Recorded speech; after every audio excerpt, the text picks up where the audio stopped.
REBNY has been evolving quite a bit, right? I noticed that there's been a lot of activity now in Brooklyn and in Queens. Queens has been a big push for you guys. That's right. And you said something about Bronx being the next frontier. Could you talk a little bit about that? Well, I think the Bronx is an opportunity. It has lower land prices. It's not bound by bridges or tunnels, so you can get to and from it. It's got a great transportation infrastructure, and I know both the borough president and the speaker are very pro-development, and so we want to encourage people to look to the Bronx. I think it's a great opportunity.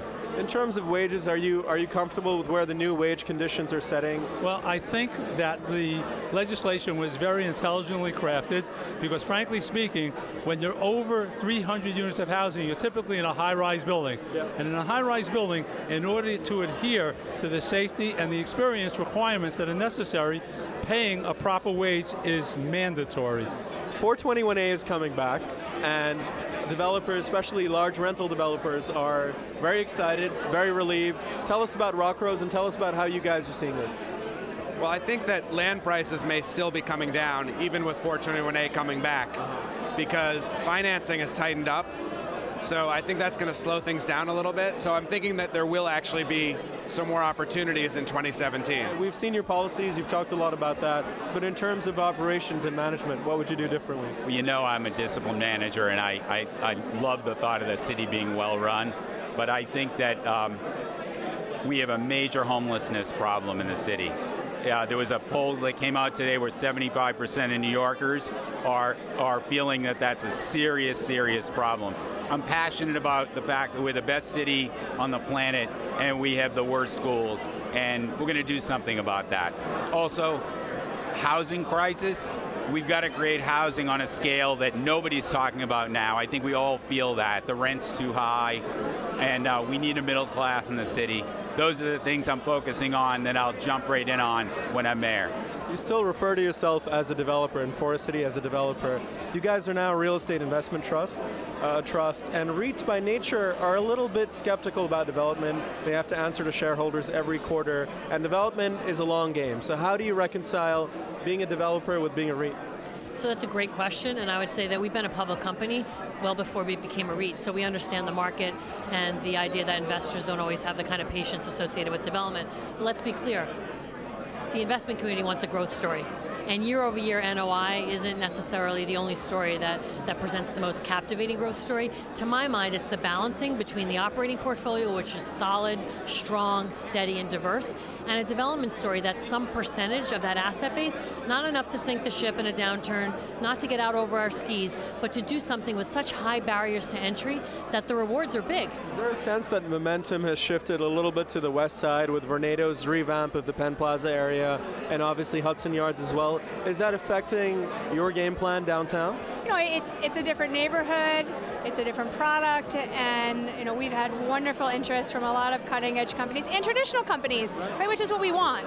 We want the mix. We're no longer 55% financial services, we're probably 35% financial services, and that's perfect.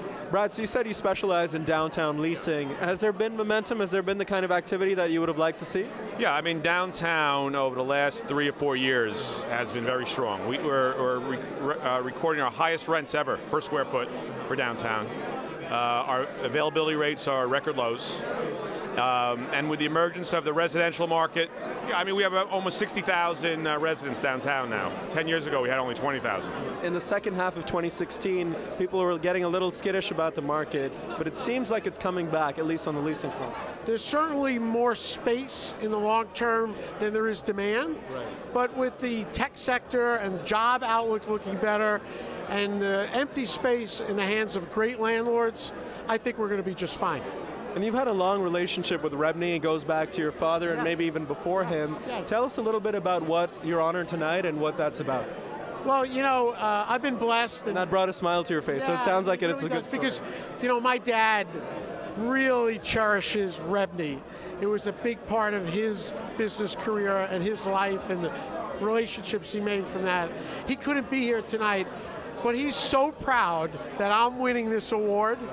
And for that reason alone, I'm smiling, and everybody that I came in tonight is asking me, how's my dad doing? And you know, I wouldn't be here today without him. And so it's really a great thing. I thank you for bringing it up. Did anyone warn you that you've got to keep your speech short? Because REBNY is famous for interruptions. I think I'm going to talk about my Mets projected lineup for 2017. No one's going to listen, so. You were talking about a little bit of an interesting statistic that you're seeing. You're seeing 26 million square feet absorbed. Yes. But from a net absorption perspective, we're down year over year. More renewals. The first thing that we need to understand is that there were way more renewals than relocations, and from a year over year perspective. And here's the other takeaway. Jobs-wise, New York has always outperformed the national marketplace significantly. Last year, less so. And that's something we need to watch because the TAMI sector is slowing.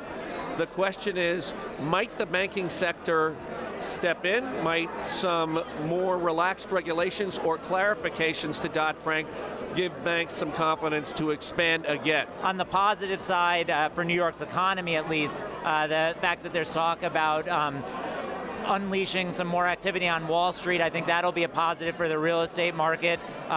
Certainly the fact that there's talk about it investing at a large scale in our infrastructure again is very important for New York. You know, on the negative side, a lot of the talk about tax reform and other policies like that could have a significant negative impact on the budgets of New York State and New York City. And that's something I think that the real estate industry has to keep a close eye on. If you look at the market generally, the market is trending downward, not significantly, but the dollar volume of sales last year was off 25%, number of properties sold down 16. But that was a record year, right? That was a record year, absolutely. So, and that's important, a very important point, is that if you look at the numbers absolutely, they look good. If you look at the numbers relatively, they don't look so good. If 2016 values can hold where they are right now, I think we would consider that a win for the marketplace. Who does your hair? I want to know who does it. No one does it, nature does it, but I need to take care of it in some way. Is there product in there? There's really no product. Nothing. It is just the way it is. What is your ritual? Are you just going up to the tallest people first and then, you know, working your way down, or what? I look for bald people. Bald people usually require attention. People aren't usually giving them attention.